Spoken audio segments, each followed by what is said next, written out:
आज की इस महापंचायत के अध्यक्ष भाई सोमवीर सांगवान जी, इस पूरे इलाके की आई हुई सरदारी, यहाँ के नज़दीक से पड़ोस के सब टोल से आई हुई, नज़दीक के गांव से आई हुई हमारी बहनें, माताएं, मेरे सभी किसान साथियों, बुजुर्गों, भाइयों और बहनों, सबसे पहले तो मैं भाई नमन करता हूं आपके कितलाना टोल को। हरियाणा में सबसे पहले शुरू होने वाले और सबसे मजबूती से चलने वाले टोल में आपका कितलाना टोल है। मैं आपको यहाँ बैठे हुए सभी साथियों को नमन करता हूँ, बधाई देता हूँ। 187 दिन तो आपको लगातार चलते हुए हो गए, लेकिन मुझे ध्यान है उससे पहले भी 25 सितंबर को, आज से 9 महीना पहले, आपने इस टोल के ऊपर कार्यक्रम की शुरुआत कर दी थी, बीज रख दिया था। पूरे हरियाणा में इस आंदोलन का जहां जहां बीज का सूत्रपात हुआ था, उसमें से एक आपका टोल है। इसके लिए विशेष रूप से मैं नमन करता हूं, धन्यवाद देता हूं। मैं भाई सोमवीर सांगवान को एक विशेष रूप से बधाई और धन्यवाद इस बात के लिए भी देना चाहता हूं कि पिछले कई दिनों से जो अफवाहें चल रही थी कि भाई आंदोलन ढीला पड़ गया, जो लोग ये कहते हैं कि भाई आंदोलन ढीला पड़ गया, मैं सबको कहता हूं भाई, आप टिकरी बॉर्डर जरूर देख लो, सिंगू बॉर्डर जरूर देख लो, लेकिन एक बात याद रखो, यहां जो एक आदमी बैठा है, यहां जो एक बहन बैठी है, उसके पीछे गांव में 500 लोग हैं, एक एक के पीछे। उसकी भी गिनती कर लियो था। और मैं अपने मीडिया के साथियों से आग्रह करना चाहता हूं, भाई जो सारी दुनिया में अफवाह फैला रहे हैं ना, आंदोलन ढीला पड़ गया, उनको जरा अपना कैमरा ऊंचा करके दिखा दियो कितना ढीला हो गया। मेरे को तो ढील दूर तक दिखाई ना दे रही, जरा ढील अच्छे से दिखा दियो भाई, आज शाम टीवी में दिखाई दे जाए कैसी हालत है। आज की सभा के अध्यक्ष भाई सोमवीर सांगवान को मैं एक बात के लिए विशेष बधाई सार्वजनिक रूप से देना चाहता हूं। जब ये आंदोलन शुरू हुआ तो हरियाणा प्रदेश के सब नेताओं के सामने, जिन जिन के पास कुर्सी थी, जिन जिन के पास कोई ताकत थी, जिन जिन के पास कोई पद था, सबके सामने हमने किसान आंदोलन की तरफ से एक बात रखी थी कि भाई एक रास्ता चुन लो, या तो चुन लो कुर्सी या चुन लो किसान, दोनों एक साथ ना चलेंगे। अब या तो कुर्सी या किसान। इस प्रदेश के उप मुख्यमंत्री जी को हमने साफ साफ कहा था सबसे पहले कि भाई आप अपने आप को चौधरी देवीलाल का राजनीतिक वंशज बताते हो, बहुत आदर सम्मान है मेरे मन में उस नाम के लिए, उसका नाम सुनते ही मेरा सर झुक जाता है। मैंने कहा दुष्यंत जी, या तो आप अपने आप को चौधरी देवीलाल का राजनीतिक वंशज कहना बंद कर दो, और अगर उनके वंशज हो, किसान का नाम लेना चाहते हो, तो लात मारो उस कुर्सी को और किसान आंदोलन के बीच में आ जाओ। उन्होंने कुर्सी चुनी, किसान उनसे निपट लेगा। किसान को बड़े तरीके आते हैं, जिसने कुर्सी चुनी उससे इस देश का, प्रदेश का किसान उससे और उसकी आने वाली पीढ़ियों से निपट लेगा। हमारे भाई सोमवीर सांगवान ने कुर्सी को लात मारने की हिम्मत दिखाई, किसानों के बीच में बैठे, इसके लिए विशेष बधाई देना चाहता हूं। चेयरमैनी आपके हाथ में थी, थोड़ा सा सर झुका लेते तो हो सकता है चेयरमैनी की कीमत थोड़ा और बढ़ जाती। थोड़ा सरकार के पास कई तरीके होते हैं ना जेब गरम करने के, कई चीजें हो सकती थी, लेकिन भाई साहब ने फोन करके बोला, योगेंद्र भाई मैं कल एक घोषणा करने वाला हूं, और आप तमाम प्रलोभन के बावजूद अपने वचन पे और किसानों के साथ अपनी प्रतिबद्धता पे कायम रहे।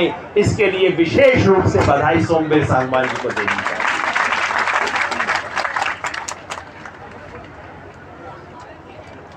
आज ये किसान आंदोलन जिस मोड़ पर आ गया है, उसमें कई लोग पूछते हैं, हम लोग वापस अपने घर जाएंगे तब फिर हमसे भी लोग पूछेंगे।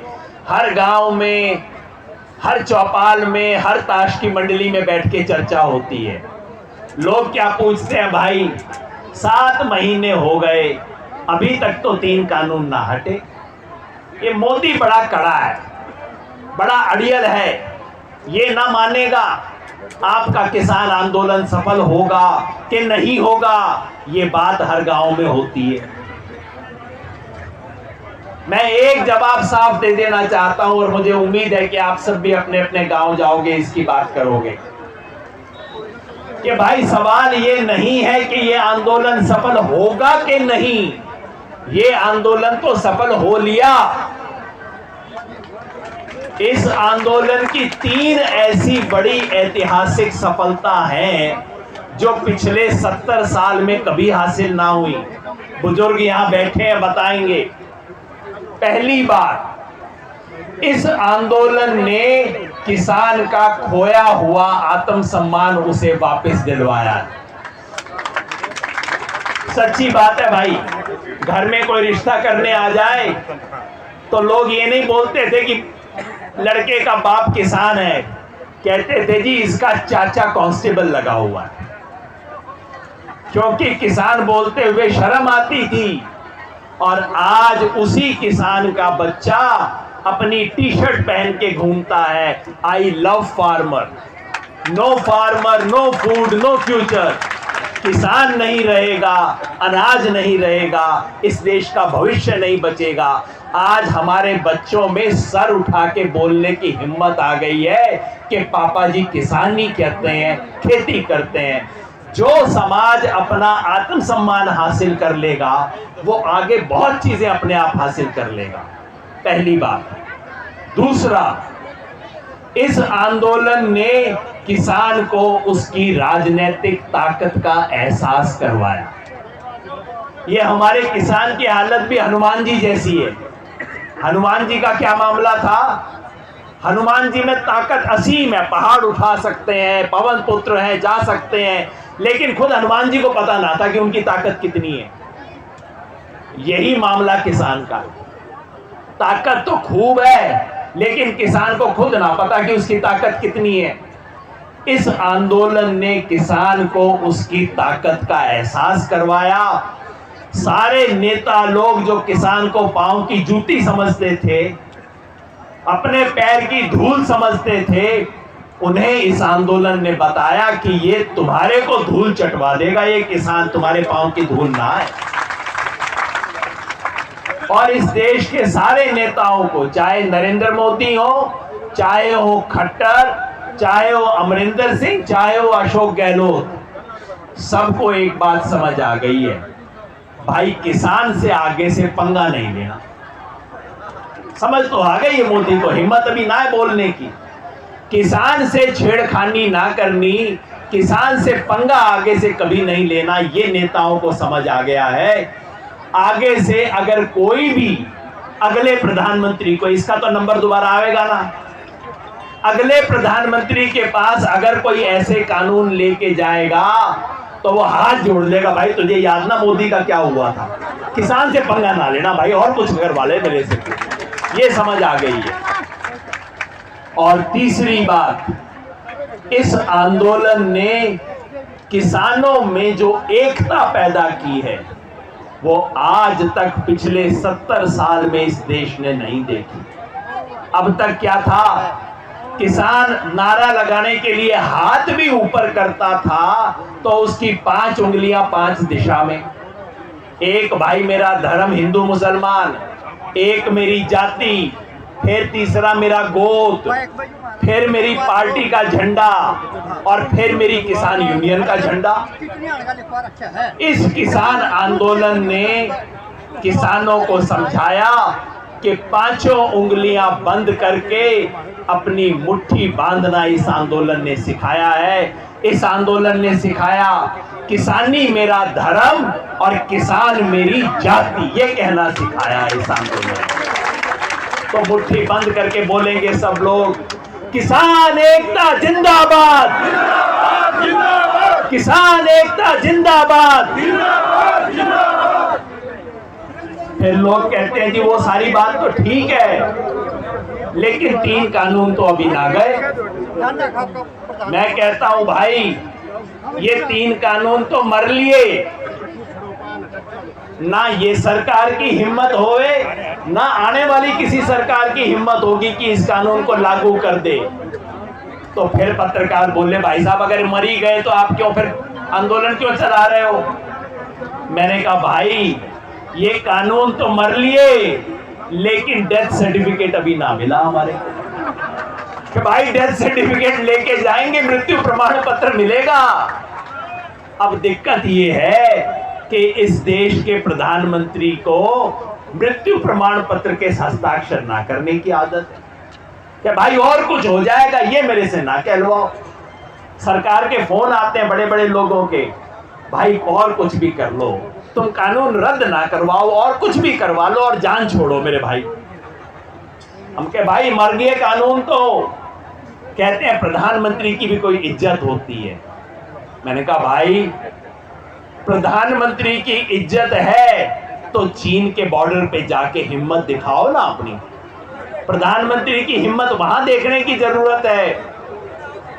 जनता के सामने झुकने से नेता छोटा नहीं होता, नेता बड़ा हो जाता है। प्रधानमंत्री की इज्जत बढ़ेगी भाई अगर किसान के सामने झुकना सीख लेगा। लेकिन ना, अहंकार है। अहंकार बहुत बड़ी बीमारी होती है, सब तो एक जमाने में इंदिरा गांधी को भी हो गई थी। अहंकार बहुत बड़ी बीमारी है और इस देश के प्रधानमंत्री को बीमारी लग गई है अहंकार की। बीमारी पुरानी थी, लेकिन 2019 के बाद बीमारी बहुत बढ़ गई है। अब मेरे देश का प्रधानमंत्री बीमार है, सबको चिंता का विषय है भाई। हम सबको चिंता होनी चाहिए, मेरे देश का प्रधानमंत्री बीमार है, बेचारे को अहंकार की बीमारी है।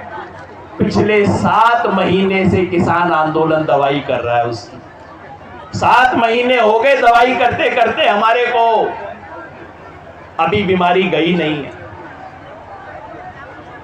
1 महीना पहले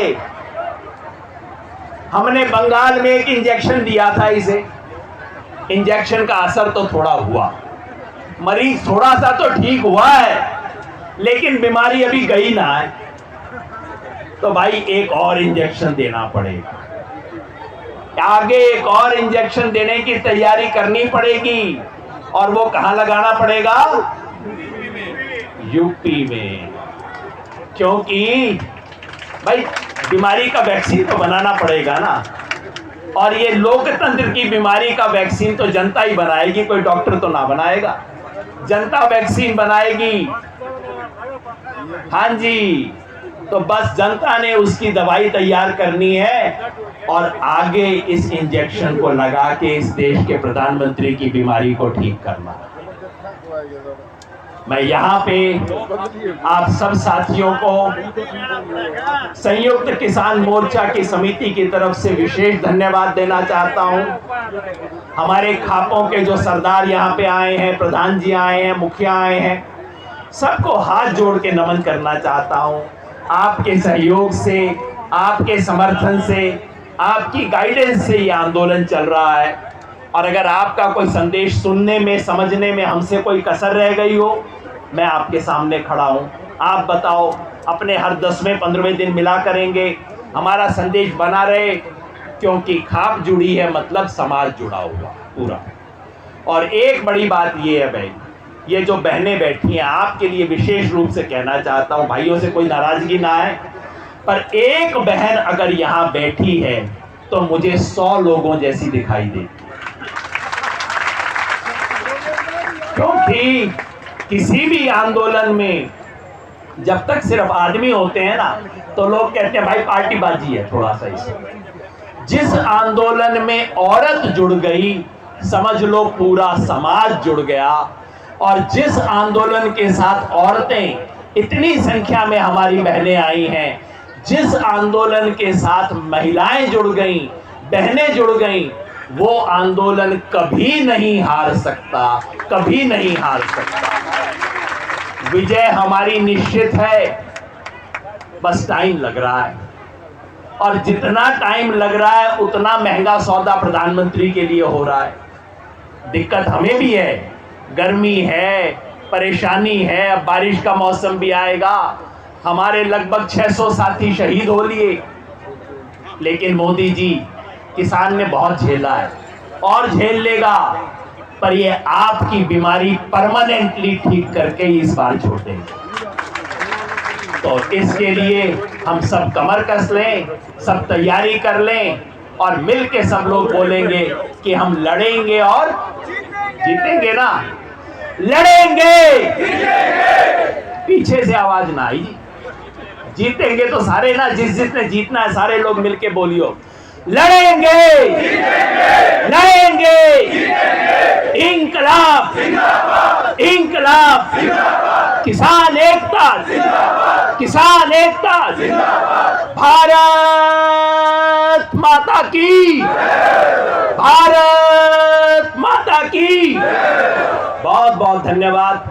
मैंने 3 कानूनों की चर्चा इसलिए नहीं की कि एक छोटी सी गुटका सा है, जेब में रखने वाला आपके बीच में बांट दिया, किसी को ना मिला हो तो ले लियो। इसमें सब बातों का जवाब है। ये आप सब बोल ही रहे होगे, पिछले 7 महीने से बोल बोल के मैं भी थक लिया, तो मैंने कहा वो बात ना करूंगा, अब दूसरी आगे की बात करूं। इस आंदोलन को आगे लेके जाएंगे और जीत के दिखाएंगे। बहुत बहुत धन्यवाद। धन्यवाद भाई। हमारे बीच में मजदूर महिलाएं भी मनरेगा की तिगड़ाना से आई।